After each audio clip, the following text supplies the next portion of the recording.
नमस्कार, मी Rajratna Jondhe. Top news मराठीच्या top news महाराष्ट्रमध्ये आपलं स्वागत.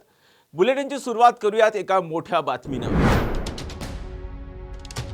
उद्धव ठाकरे यांची शिवसेना आणि मनसे एकत्र येणार. राज ठाकरे आणि उद्धव ठाकरे यांच्या युतीच्या चर्चेमध्ये नातेवाईकांची एंट्री.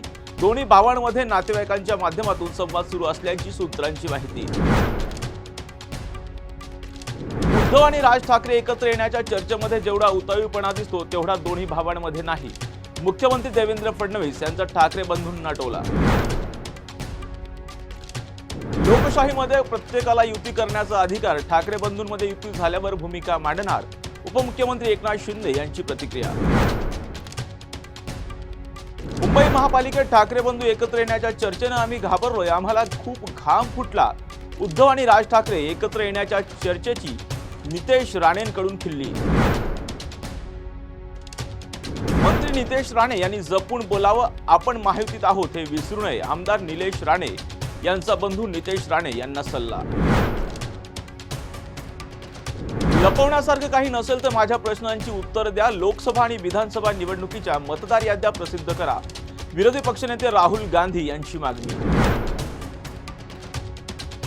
महाराष्ट्राची विधानसभा निवडणूक भाजपानं हायजॅक केली. पंतप्रधान नरेंद्र मोदींना खोटं बोलण्यासाठी नोबेल पुरस्कार मिळाला पाहिजे. खासदार संजय राऊत यांची टीका. ठाकरे बंधूंच्या युतीवर उद्धव ठाकरे सकारात्मक. ठाकरे बंधूंमध्ये मनोमिलन झालं तर महाराष्ट्रासाठी आशादायी चित्र असेल.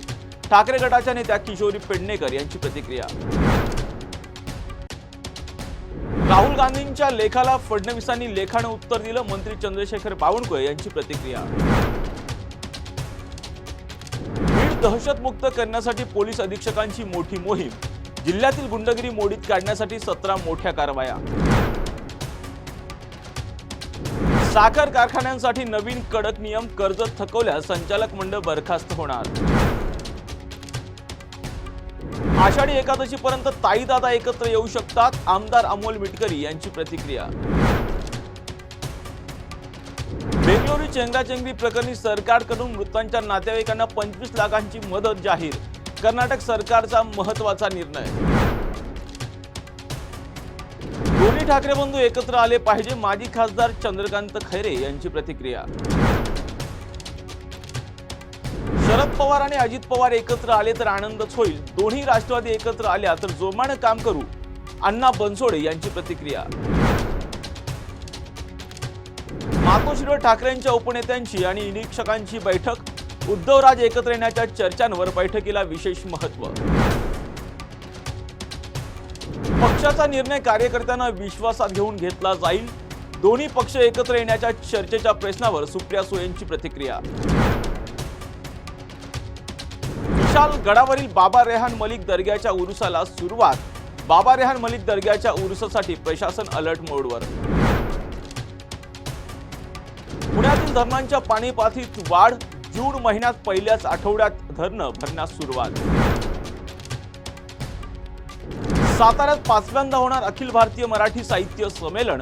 99वे अखिल भारतीय मराठी साहित्य संमेलन साताऱ्यात होणार. टॉप न्यूज मराठीच्या टॉप न्यूज महाराष्ट्रमध्ये येथेच थांबूयात. पाहत राहा टॉप न्यूज मराठी. आपला महाराष्ट्र, आपली बातमी. घ्या परदेशात भरारी, तेही सर्वसामान्यांना परवडणारी. 1 रुपया भरा आणि थायलंडमध्ये फिरा. सचिन इंटरनॅशनल घेऊन आले आहेत जगातली सर्वात स्वस्त परदेश टूर. पूर्ण 5 दिवसांचं पॅकेज आता फक्त 32,999 रुपयांमध्ये. पॅकेजमध्ये विमान प्रवास, हॉटेल, ब्रेकफास्ट, ट्रान्सपोर्ट आणि प्रेक्षणीय स्थळे. सचिन इंटरनॅशनल 18 वर्षांपासून पर्यटन क्षेत्रातील एक विश्वसनीय नाव. सचिन इंटरनॅशनल सोबत मनसोक्त फिरा. संपर्क 7767989898.